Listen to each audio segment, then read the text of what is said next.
Algunas escenas de este programa han sido recreadas.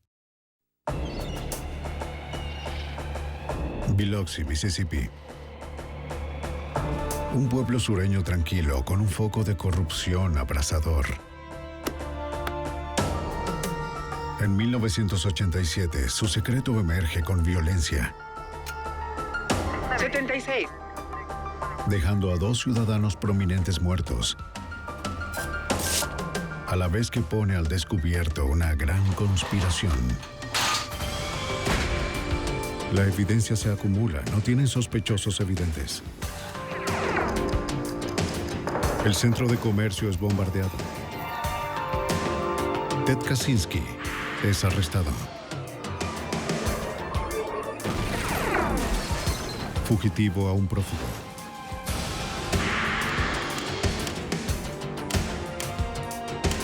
Los archivos del FBI.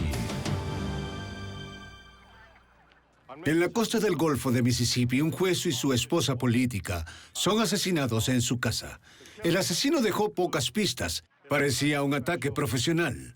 Y la investigación no conducía a nada. Pero el FBI no se dio por vencido. Soy Jim Carlstrom, exdirector del FBI en Nueva York. Hasta que pudiéramos probar que las leyes habían sido violadas, nuestras manos estaban atadas. Tomaría años poder romper el silencio de la conspiración y revelar un entramado de corrupción. La mafia Dixie. Biloxi, Mississippi. Lunes 14 de septiembre de 1987. Era una típica noche calurosa de verano en este pueblo tranquilo de la costa del Golfo. La jornada laboral había terminado y la mayoría de los residentes se habían retirado a la tranquilidad de sus hogares.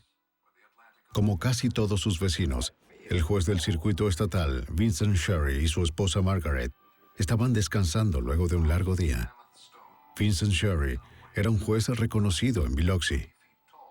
Margaret estaba haciendo planes para postularse como alcalde. Ambos eran parte importante de la vida social y comunitaria de Biloxi.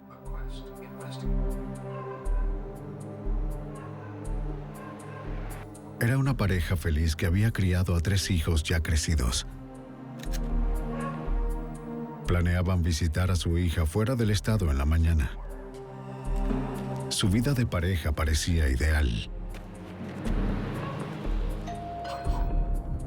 Se estaban preparando para dormir cuando un visitante inesperado se apareció en la puerta. ¿Qué está haciendo aquí? ¿Qué está buscando? ¡Váyase! Y le puso fin a su mundo perfecto.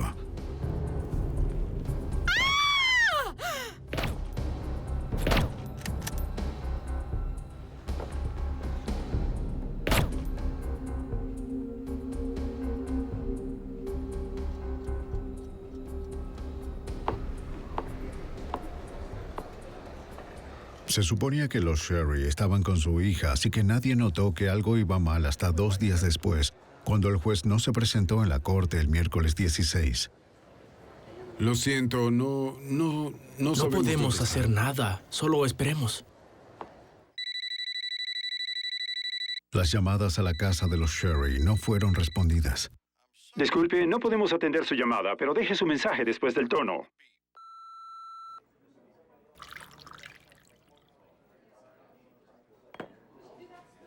Sus colegas de la corte llamaron a Pete Halat, un amigo de Vincent Sherry y antiguo compañero de derecho. Buenos días, Peter Halat. Pero tampoco había visto ni sabía del juez. ¿Cuándo se fue? No lo sé. No, déjeme llamarlo a su casa y veré dónde está. Muy bien.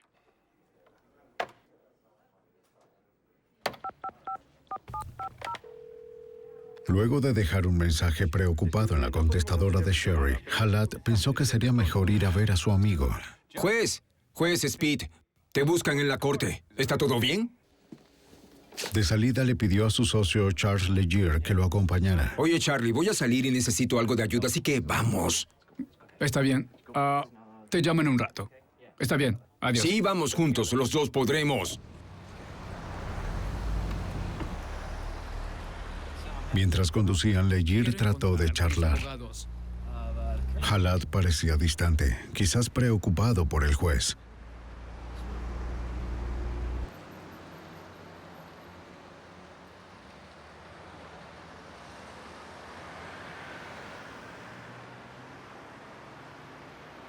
Los dos autos de los Sherry estaban en la entrada.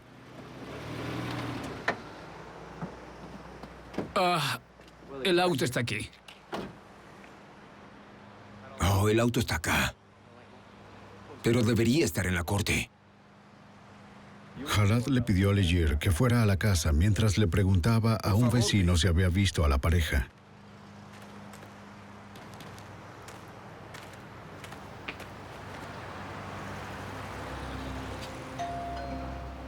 Legir tocó el timbre, pero nadie respondió. Vio que los últimos dos periódicos estaban afuera. Soy Pete Jalad, un socio del La juez. vecina le dijo a Jalad que no había visto a los Sherry desde hacía un par de días, lo cual consideraba extraño porque sus autos estaban en la entrada. Cuando Legir trató de abrir la puerta de los Sherry, esta no tenía puesto el seguro. Algo no andaba bien. Pete,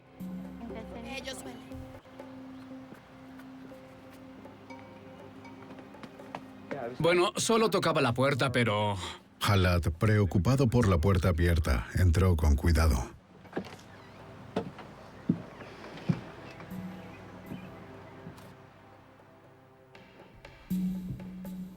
A pocos pasos hizo un descubrimiento horrible. El juez Sherry había sido asesinado en su propia casa. ¿Qué ocurre? Llamaron a la policía. Al llegar, las autoridades encontraron el cuerpo de Vincent Sherry en la entrada de la casa. En la habitación trasera encontraron a Margaret.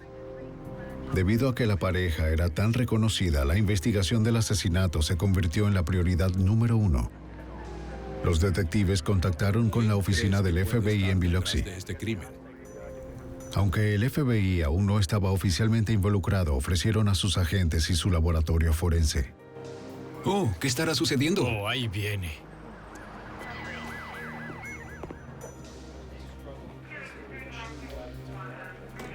Adentro, la policía comenzó a inspeccionar la escena del crimen buscando pistas. Realizaron análisis de manchas de sangre para determinar los ángulos de los proyectiles. Si podían determinar dónde estaba parado el asesino cuando disparó, quizás podrían ser capaces de reconstruir el crimen. Bien. El inspector Robert Burris, un técnico forense del Departamento de Policía de Biloxi, ayudó a analizar la escena. Descubrió una posible pista en la sala de estar. Había sangre goteando desde sus pies.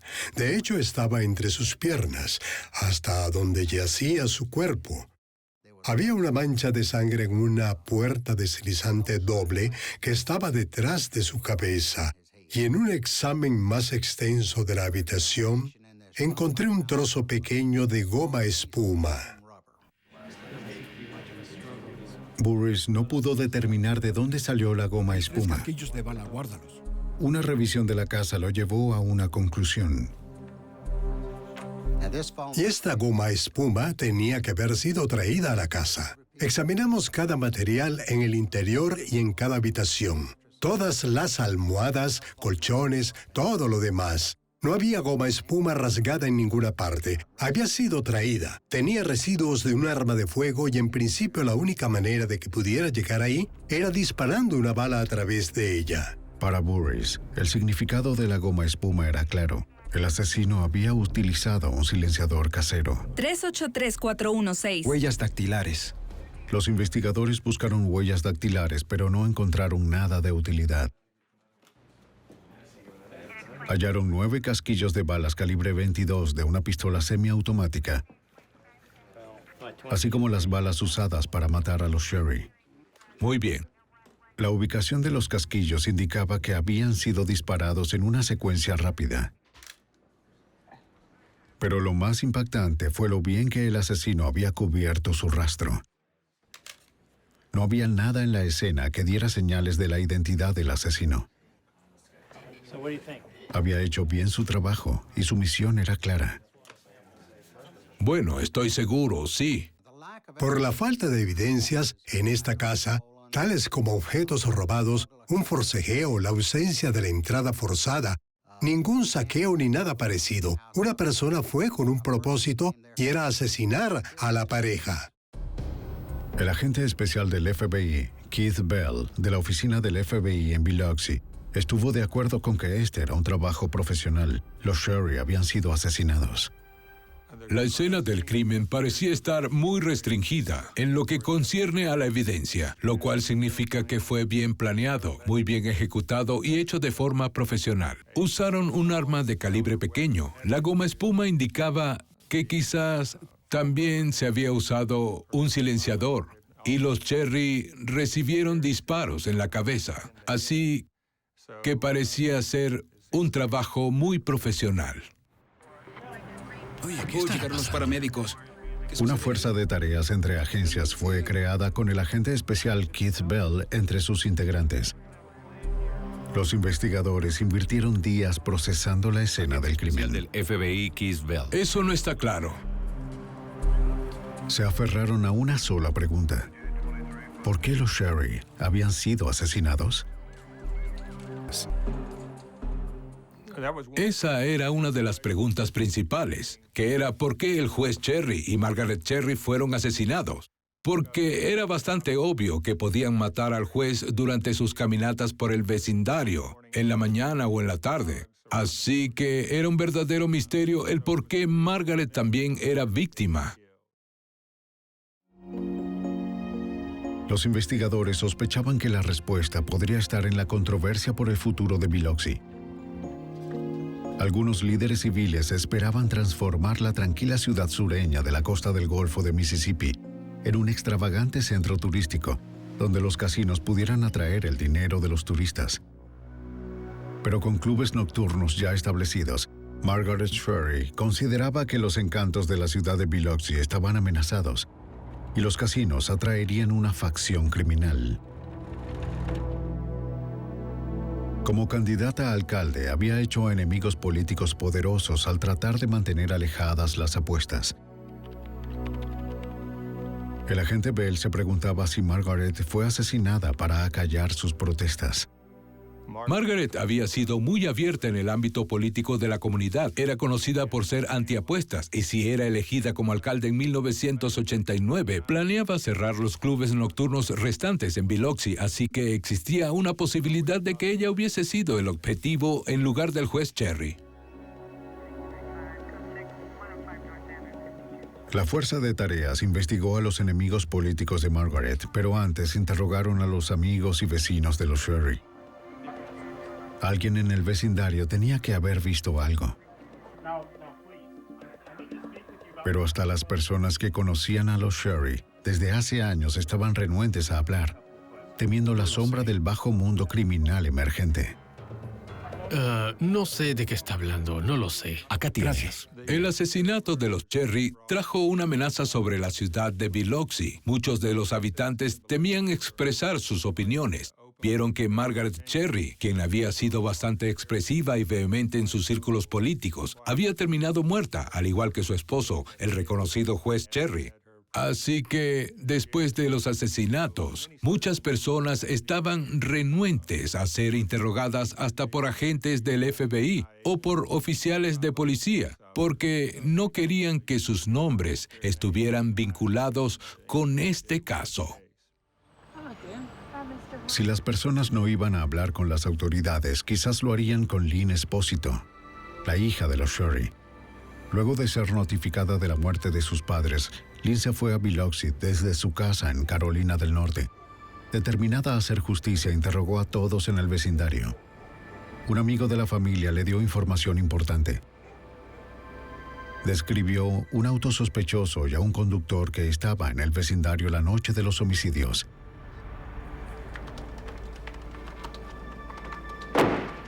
Ella le avisó a la policía. Identificaron a un sujeto sospechoso que fue visto mientras conducía un Ford Fairmont frente a la casa de los Cherry, la noche del lunes 14 de septiembre de 1987. Los investigadores trataron de determinar la identidad del conductor basados en la descripción del testigo. Su búsqueda fue en vano. Pero unos días después, no muy lejos de la casa de los Cherry, se encontraron un auto abandonado. Un Ford Fairmont. Una revisión del serial del vehículo mostró que fue reportado como robado un día antes de los asesinatos. La policía también determinó que las matrículas tampoco le correspondían. Percatándose de que el vehículo era el que podría haber sido usado para escapar, los agentes lo llevaron a un garaje de la policía para un análisis más exhaustivo. En algún lugar del auto esperaban encontrar alguna clave sobre la identidad del asesino. Unos días después del asesinato despiadado de la pareja de Biloxi, Vincent y Margaret Cherry, los investigadores consiguieron su primera pista prometedora. Revisemos por Recuperaron un auto abandonado que coincidía con el que los testigos vieron la noche de los homicidios. Después de comentarle al agente Keith Bell sobre el descubrimiento, el auto fue revisado para buscar pistas.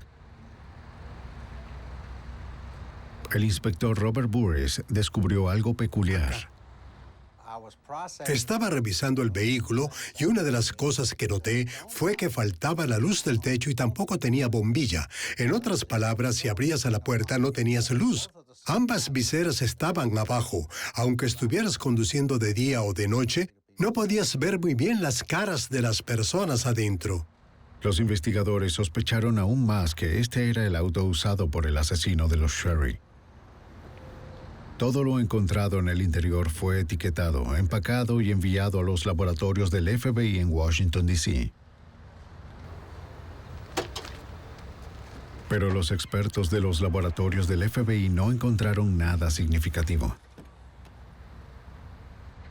Luego de su llegada, el agente Bell examinó la matrícula con mayor detenimiento. ¿Cómo estás? ¿Todo bien? Descubrió que tenía su propia historia que contar. Hemos revisado aquí. Muy bien. Se determinó que la matrícula había sido robada de un auto abandonado en 1984, 3 años antes de que ocurrieran los asesinatos. Alguien se había llevado la matrícula, probablemente ese año. La tuvo guardada. Y después, cuando este gran crimen iba a ocurrir, la sacaron, por decirlo de alguna manera. Sin otra evidencia sólida, los investigadores esperaban que seguir el rastro de la matrícula robada pudiera guiarlos al asesino. Fue rastreada hasta un complejo de apartamentos donde el auto original fue abandonado 3 años antes. El administrador del complejo fue contactado y este les dijo que antes de remolcar el auto, llamó a un amigo para que lo desmantelara. El amigo era un hombre que los agentes conocían por nombre y reputación. El cerrajero de Biloxi, Lenny Sweatman, fue la última persona vista cerca del auto. Sweatman pertenecía a un grupo apenas organizado de criminales que el FBI estaba investigando en relación con otro caso. El grupo era conocido como la Mafia Dixie. El agente del FBI, Keith Bell, había vinculado el auto utilizado en el asesinato de los Cherry con Lenny Sweatman. Ahora Bell se preguntaba si la Mafia Dixie estaba vinculada al asesinato de los Cherry. Si Sweatman había formado parte de ello, Bell creía que otros miembros de la Mafia Dixie no podían estar muy lejos. Comenzó a investigar a los socios de Sweatman.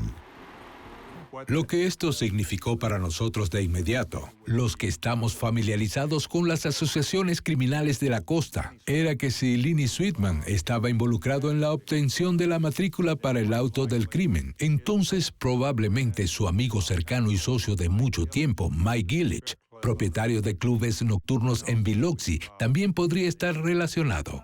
Lo siento, a veces yo solo, ¿sabes? Gracias, bien. Gillich, quien era dueño de 3 clubes nocturnos en Biloxi, era bien conocido por las autoridades locales. Estaba bajo investigación del FBI por el vínculo con una operación de la mafia Dixie, conocida como la estafa de los corazones solitarios. Todo saldrá bien. Pero el agente especial Bell necesitaba un enlace que conectara las dos investigaciones. Comenzó por familiarizarse con la estafa. Era dirigida desde la prisión Angola en Luisiana por un hombre llamado Kersey Nix, el cabecilla encarcelado de la mafia Dixie. No primer mes. Nix publicaba anuncios en revistas de homosexuales pidiendo dinero para ayudar a hombres gay ficticios con problemas legales. Por medio de la estafa, Nix esperaba generar suficiente dinero para solucionar sus propios problemas legales. Estaba condenado a una sentencia de por vida por asesinato. Desde su celda de Angola, coordinaba a los que hemos referido como la estafa homosexual, la cual generaba cientos de miles de dólares provenientes de individuos de todo el país, así como de algunas personas en Canadá. Con este dinero, pretendía comprar su salida o intentar librarse de su sentencia de la prisión en Luisiana. Creyendo que ayudaban a hombres homosexuales a salir de problemas legales, las personas que leían los anuncios transferían o enviaban dinero por correspondencia a un Western Union cercano. Nix entonces llamaba a su contacto afuera, Mike Gillich, Sí, te veré luego. quien enviaba a su recaudador para recibir el dinero. Sí, igualmente. Cuídate. Gillich se aseguraba de que los fondos de la estafa fuesen distribuidos a los miembros de la mafia Dixie y luego fuera resguardado por Kersey Nix. Sí. En los meses siguientes, los investigadores encontraron más evidencia en la estafa de los corazones solitarios, pero aún no había un vínculo directo entre estos conspiradores y los asesinos de los Sherry. A un año de la investigación, el caso de homicidio amenazó con detenerse. Ajá. Adelante. Después de un periodo de 16 meses, la hija de los Sherry, Lynn Esposito, se frustraba cada vez más. Me dijiste por teléfono lo que viste. En enero de 1989, contrató a un investigador privado para acelerar la investigación del asesinato de sus padres. Puede ayudarme. Lo llamaré y comenzaré a trabajar esta misma tarde. La familia había querido tener una resolución rápida del caso, pero para inicios de 1989 aún no había arrestos y por supuesto para ese momento el FBI no estaba oficialmente en el caso. Un placer conocerlo. Tome asiento. La falta de intervención oficial del FBI dificultó la investigación de Bell. Así que cuando el investigador privado le hizo una visita, Bell le dio la bienvenida esperando que pudiera compartir información. Eran conocidos de los días del investigador en los cuerpos de seguridad. Como el agente Bell no podía actuar de manera oficial, el investigador siguió una pista que parecía prometedora. Entrevistó a otro prisionero de Angola. Ambos esperaban que el individuo pudiera establecer el vínculo entre la estafa de los corazones solitarios y el asesinato de los Sherry. De eso es de lo que estamos hablando. Se reunió con las personas adecuadas y debido a su conocimiento de la mafia Dixie y lo que había aprendido de los cuerpos de seguridad en la costa, se dirigió a Angola y conversó con la persona que buscaba. El nombre del prisionero era Bobby Joe Fabian. Era otro miembro conocido de la mafia Dixie que cumplía una condena por secuestrar y dispararle a un agente estatal. Vamos a hablar de la mafia Dixie. Fabian alegó que no había estado involucrado en el asesinato de los Sherry, pero sabía que su compañero de prisión, Kersey Nix, estaba relacionado. Fabian le dijo al investigador privado que Nix había ordenado el asesinato del juez porque éste supuestamente le había robado dinero de la estafa de los corazones solitarios. Eso no era todo. Dijo que Nix supo sobre el robo de nada menos que de Pete Halat, el antiguo socio de Sherry. Halat, el hombre que había dado el discurso en el funeral de Sherry, ahora estaba implicado en los asesinatos.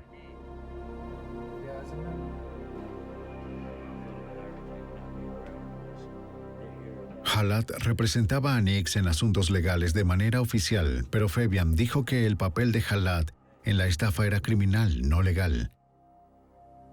Halat era una de las personas que recibía dinero de Nix por la custodia, a través del recaudador Mike Gillich. No olvides recoger el dinero. Y la otra parte. Y los lazos entre los criminales y el abogado eran profundos. La novia y cómplice de Kersey Nix, LaRae Sharp, trabajaba en la oficina de Halat. ¿Ves? Mira eso. Fabian dijo que ella y Pete resguardaban el dinero de la estafa en una caja de seguridad para Kersey. Y además mencionó que el monto había alcanzado los 6 dígitos. Gracias a Fabian, el vínculo entre los asesinos y la estafa de los corazones solitarios había sido establecido. Cherry. Y Fabian no solo les había dado a los investigadores un posible motivo para los asesinatos, también suministró el nombre del supuesto asesino a sueldo. Un ex convicto llamado John Ransom, quien se creía que vivía en Georgia. Pero rastrear a Ransom tomaría tiempo. Cada vez que los cuerpos de seguridad se reunían y hablaban sobre miembros infames de la mafia Dixie, el nombre de John Ransom salía pronto a relucir en la conversación. Era un supuesto sicario de la mafia Dixie. En agosto de 1989, 2 años después del asesinato de los Sherry, el agente Bell ahora tenía suficiente evidencia para justificar una investigación del FBI sobre los asesinatos. Junto a la hija de los Sherry, Lynn Spósito, se dirigió al fiscal de los Estados Unidos y al FBI con una exigencia para abrir oficialmente el caso. Con la vinculación de la estafa con los asesinatos, supimos que teníamos algunas violaciones federales. Teníamos un fraude por transferencias, un fraude de correo y quizás teníamos un asesino a sueldo viajando desde Georgia a Mississippi para matar a los Cherry. Se decidió abrir una investigación oficial del FBI y nos unimos a las autoridades locales en el caso. Sí. Gracias por elegirme como el alcalde de esta ciudad. Para entonces, sin embargo, el sospechoso Pete Halat, antiguo socio del juez Sherry, había sido elegido alcalde de Biloxi. Con un sospechoso en tal posición, los investigadores encontraron nuevos obstáculos. Se los prometo. Se volvió muy difícil para el FBI compartir toda esta información con las autoridades locales. No estamos diciendo que la policía local era corrupta. Lo que estamos diciendo es que el alcalde Halat colocó a personas cercanas en cargos como director de seguridad pública y como jefe de la policía. Así que, de alguna manera, estábamos siendo prudentes con lo que compartíamos con las autoridades locales durante ese periodo. En agosto de 1989, mientras los investigadores intentaban revelar la verdad sobre el asesinato de los Sherry, el informante Bobby Joe Fabian hizo un movimiento sorpresa. Les contó su historia sobre el asesinato de los Sherry a los noticieros. Fabian esperaba que, atrayendo la atención sobre sí, sería menos probable que Kersey Nix lo asesinara por cooperar con las autoridades. No está bien. Eso quizás era por dinero. Junto al reporte, el canal difundió una foto policial de John Ransom, el supuesto asesino a sueldo en el caso de los Sherry. Cuando Charles Legier, el socio de Pete Halat, vio la foto, quedó sorprendido. Recordó ver a Ransom fuera de las oficinas legales de Sherry y Halat semanas antes de los asesinatos. Hola. Sí, está bien. Legier compartió su información con la fuerza de tareas. Me llamo Charles Legier. Quiero hablar con usted. El mayor Randy Cook, del departamento del alguacil en el condado de Harrison, tomó la declaración de Legier. Legier dijo que la razón por la cual recordaba a Ransom era porque él se bajó de la acera para preguntarle dónde estaba la oficina de Vincent Sherry. Cuando Legier fue interrogado, recordó que había algo poco usual en la manera en que Ransom se bajó de la acera. Ransom tenía una prótesis en una pierna. Gracias. Los investigadores supieron que Ramson ahora estaba en una prisión de Georgia, cumpliendo una condena por otro homicidio. Cuando le preguntaron por el asesinato de los Sherry, se negó a cooperar. A medida que Cook le preguntaba a Legere sobre el día en el que él y Jalad habían encontrado los cuerpos, surgió un detalle importante. Legere recordó que Jalad había entrado en la sala de los Sherry, vio el cuerpo del juez Sherry y dijo que Vincent y Margaret estaban muertos. Cook se lo comunicó al agente Bell. Hola. Lo interesante fue que el cuerpo de Margaret estaba en la habitación trasera de la residencia y, de acuerdo con Chuck Legere, Pete Jalad no tuvo más tiempo que entrar brevemente y no había modo de saber que el cuerpo de Margaret estaba en la habitación trasera. En octubre de 1989, 2 años después de los asesinatos, el agente Bell supo que Jalad estaba involucrado, pero seguían sin evidencias suficientes para hacer un arresto. Aún así sintió que era el momento de enfrentar al alcalde Jalad. Sería una advertencia tranquila de hombre a hombre. Y le hice saber al alcalde Jalad que pensaba que su conocimiento sobre el asesinato de los Cherry era mucho mayor de lo que él había compartido con las autoridades. Y recuerdo haberle dicho que el FBI iba a seguir trabajando en este caso hasta que estuviera resuelto. Recuerdo que sonrió y no tuvo mucho más que decir. Como abogado, Jalad sabía que Bell necesitaría evidencia más concreta para garantizar una condena. Lo que tal vez ignoraba era la profundidad del compromiso de Bell para llevarlo ante la justicia.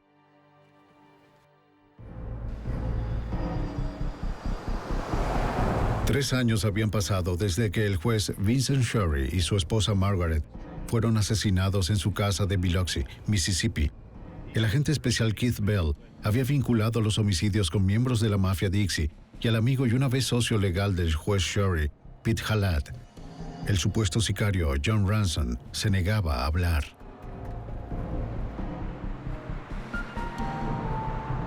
En enero de 1990, el agente Bell y el mayor Randy Cook, del Departamento del Alguacil del Condado de Harrison, se dirigieron a la Penitenciaría Federal de Atlanta para interrogar a otro posible cómplice. Este es el agente especial. Un hombre llamado Bill Rhodes. Rhodes, un socio conocido de John Ransom, estaba dispuesto a cooperar. Sí, así es. Dijo que a principios de 1987 Ransom lo contactó para que condujera un auto de escape en un crimen que tendría lugar en el sur de Mississippi. ¿Qué sabe usted del auto? Ransom le comentó que un juez iba a ser asesinado y que la paga era de $10,000. ¿Y qué sabe de sus amigos? Y ya que conocía a algunas personas en Biloxi, Ransom le hizo promesas a Rhodes que si lo ayudaba podría entrar y salir de la ciudad cuando quisiera. Así que en marzo de 1987, Rhodes fue a Biloxi y se encontró con Ransom y un hombre llamado Pete. Se debe planificar todo. Fue Pete quien le pidió a Rhodes y a Ransom que cometieran el crimen. Rhodes dijo también que se reunió con Mike Gillich, el propietario de clubes nocturnos en Biloxi, quien proveería el dinero cuando terminaran. Pero 5 meses más tarde, antes de que pudieran hacer el trabajo, Rhodes fue arrestado por un cargo de robo de banco no relacionado, y Ransom se arrepintió temiendo que Rhodes se volviera en su contra. Por ahora no podemos. La información ayudó al caso a avanzar un poco, pero el agente Bell y el oficial Cook aún presentían que Ransom tenía lo que faltaba. Pasaría otro año sin mucho progreso. Es todo lo que tenemos. Sé que nos podrías ayudar porque alguien te mencionó. A finales de 1990, los investigadores regresaron al Instituto Correccional de Bostic, en Georgia, donde Ransom estaba cumpliendo su condena. Finalmente, Ransom accedió a hablar. Alguien te mencionó. ¿Por qué? Admitió que había entregado la pistola calibre 22 a la Ray Sharp, la novia de Kirstie Nix. Pero Ransom insistió en que no hizo el trabajo. Basado en lo dicho por Ramson, la participación de LaRae comenzó a verse mayor que solo ocultar el dinero de la estafa en una caja fuerte. Aquí tiene.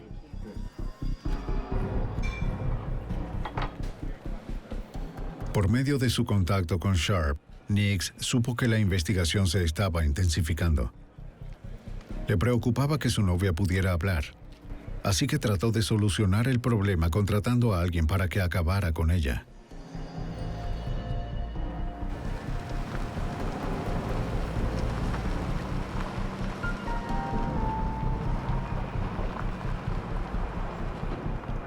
Sharp, soy el agente del FBI Kisbell. Le informo que... Pero a finales de 1990, el agente Bell la arrestó por su participación en los asesinatos, salvándola involuntariamente de los mercenarios de Nix. Durante una prueba de polígrafo, Sharp negó su participación en la estafa de los corazones solitarios y el asesinato de los Sherry. ¿Qué hay del arma? Pero la máquina detectó su engaño. Cuando Bell y su equipo agregaron su declaración a su pila de evidencia, estaban listos para la acusación de varios actores importantes. Con esto se comprueba su participación. Mike Gillich, John Ransom, LaRae Sharp y Kirsten Nix fueron acusados como conspiradores en el asesinato de los Sherry. Sin embargo, Pete Halat no estaba en la lista.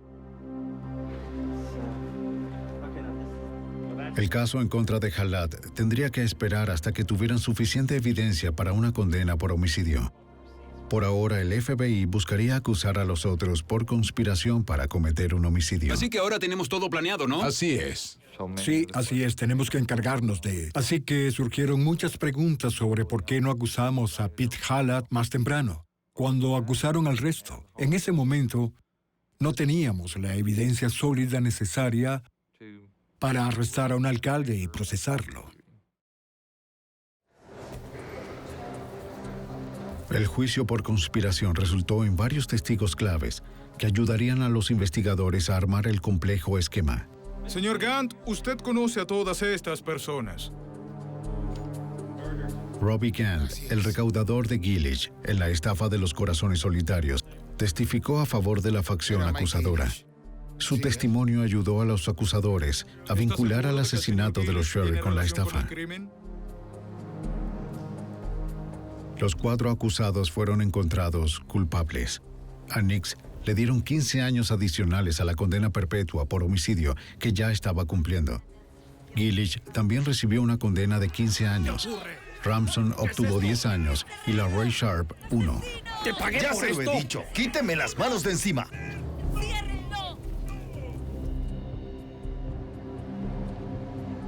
Con estos conspiradores tras las rejas y con la estafa de los corazones solitarios desmantelada, Bell pasó a su siguiente objetivo. Decidimos no terminar la investigación luego de las condenas iniciales de 1991, porque para ese momento no habíamos probado quién había asesinado a los Cherry. Y además, Pete Halat no había sido acusado o condenado para entonces, y todos pensamos que Pete Halat había tenido un papel importante en la trama de esta estafa y del asesinato, así que estábamos determinados a continuar la investigación para ver si conseguíamos suficiente evidencia para acusar y condenar al señor Halat y al asesino. A finales de julio de 1992, el agente Bell consiguió la pista que estaba buscando. Luego del juicio por conspiración, Mike Gillich estaba desesperado por salir de prisión. Contactó a uno de sus socios en Biloxi y le pidió que se dirigiera a Robbie Gant con una oferta. Muy bien, lo que tú digas, está bien. Gant se lo comentó al agente Bell. Y el socio le ofreció a Robbie Gant $20,000 si Gant se retractaba de su testimonio y firmaba una declaración jurada falsa diciendo que había sido amenazado por mí para testificar en contra de Gillich, testificando falsamente en contra de Gillich. Gant aceptó usar un micrófono para grabar la oferta de Gillich. Bien, colocaré más cinta por acá. tráeme otra cerveza, que esté bien fría, por favor. ¡Rápido, rápido! Gant se reunió con él en Mississippi. Esta vez la grabadora de Gant estaba funcionando cuando el socio de Gillich repitió el soborno. Gant aceptó como le había indicado Bell. Aquí aclararé todo.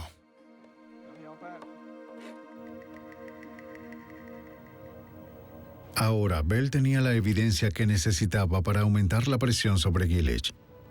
El hombre que podría contar la historia desde adentro.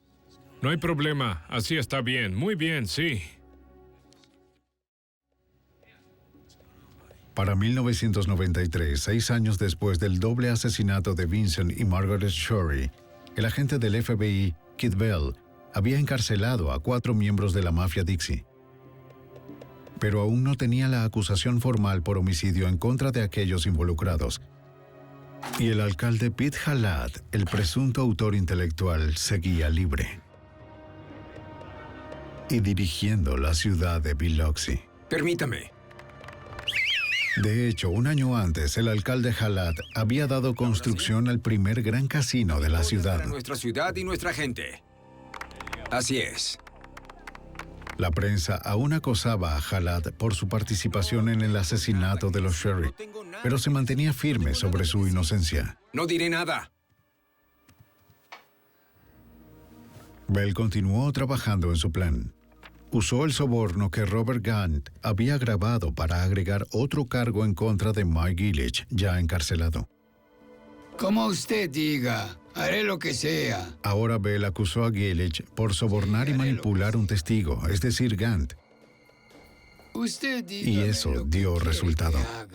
Y lo haré. Sin lugar a dudas, el punto de inflexión más importante fue en octubre de 1993, cuando Mike Gillich decidió cooperar y contar la historia de este caso desde la perspectiva de un infiltrado. Y eso fue lo que nos permitió darle una conclusión a esta investigación.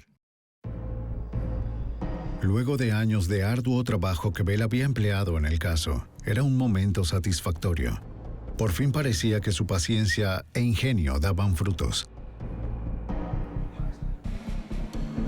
Gillich no deseaba pasar más tiempo encarcelado. La presión implacable de Bell lo había persuadido de hacer un trato antes de que comenzara el juicio por soborno. El miembro de la mafia Dixie les habló de lo que sabía de los asesinatos. Buenas tardes, señor Gillich, abogado. Ahora quizás Bell podría conseguir las acusaciones que tanto había esperado.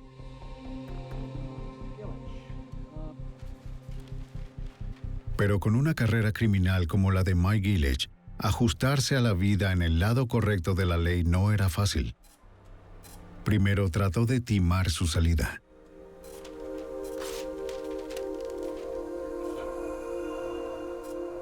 Por supuesto, siempre toma algo de tiempo, un periodo de semanas, para desarrollar cierto grado de confianza y ser capaz de comunicarse con alguien así quien por primera vez había decidido dejar su carrera como criminal y comenzar a cooperar con el FBI. ¿Nos va a decir la verdad? ¿Escuchó? Cuando el engaño falló, Gillich no tuvo alternativa. Tenía que decir la verdad. Ahora, por primera vez, Bell escuchó la historia desde una fuente interna. Gillich conocía todos los detalles. Mike era el punto clave. Conocía a Quincy Nix. También conocía a Pete Halat desde hace años. De hecho, Quincy Nix estaba buscando un abogado en la región de la costa para que lo representara en varios asuntos. Mike Gillich le presentó a Pete Halat. Confirmó que, en efecto, Pete Halat estaba detrás del plan para asesinar a los Sheriff. Y la conspiración surgió por la estafa de corazones solitarios del prisionero de Angola, Quincy Nix. Meses antes de la muerte de los Sheriff, Halat cerró la caja de seguridad a la que él y la novia de Nix, la Ray Sharp, tenían acceso, evitando que ella pudiera usar el dinero. Después transfirió el dinero a una caja que solo él y el juez Sherry podían usar. Motivado por la codicia, robó $100,000 en efectivo de ahí. Como el cómplice de confianza de Nix, Halat podía culpar del robo al juez Sherry. Tenemos un... Más tarde, le dio la noticia del robo a Mike Gillich. Tampoco sabía nada al respecto. El señor Gillich declaró que Pete Halat se dirigió al señor Gillich en 1986 y le dijo que la mayoría del dinero estaba perdido, un estimado de $100,000. El señor Halat culpó al juez Sherry por tomar el dinero. El señor Halat sabía que Kersey Nix estaría furioso por ello.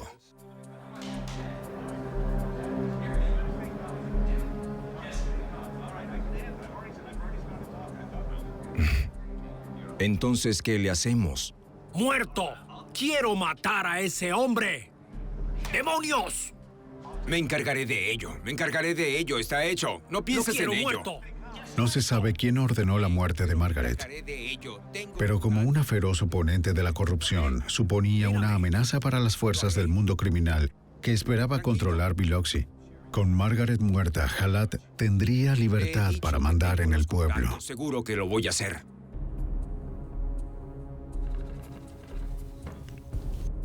Gillich dijo que él y Halat planearon los asesinatos. Ramson y Rhodes suministraron el arma homicida. Pero cuando declinaron hacer el trabajo, Gillich encontró un reemplazo, un criminal de poca monta llamado Thomas Holcomb. ¿Sabes cómo es esto? Sí, Quiero lo decir sé, que... eso lo entiendo. Le pagarían $20,000 a Holcomb por asesinar al juez Sherry y a su esposa. Gillich también ayudó a suministrar el auto con la ayuda del cerrajero Lenny Sweatman.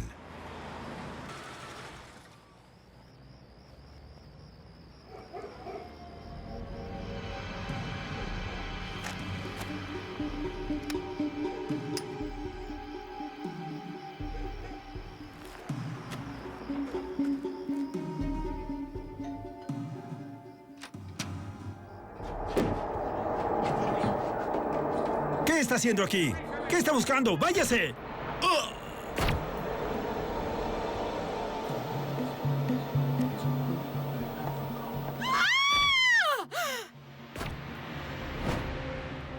En octubre de 1996, agentes arrestaron al asesino a sueldo Thomas Holcomb en Texas por asesinato.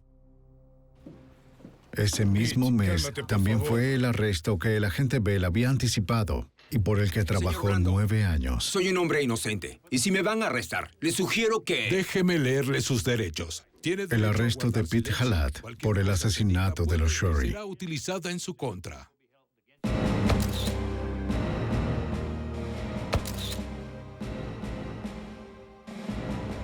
Kersey Nix y LaRae Sharp fueron acusados de 52 cargos, incluyendo fraude, lavado de dinero y asesinato.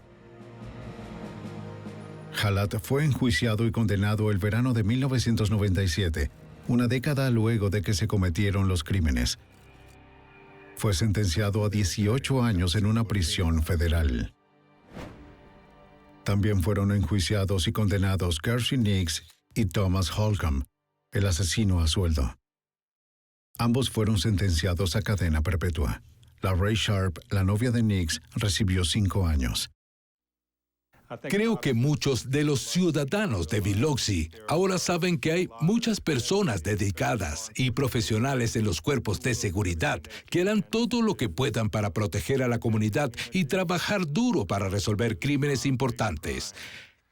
Quizás el legado para el caso del componente criminal es que entienden que después de ver este caso, que pueden cometer un crimen un día y pensar que se saldrán con la suya un año después, pero pueden pasar 10 años y ser atrapados. Mientras que los asesinos de los Sherry fueron llevados ante la justicia, el sueño de Margaret Sherry de un Biloxi libre de apuestas nunca se realizó. En su lugar, Biloxi se ha convertido en un pueblo turístico lleno de casinos y luces de neón.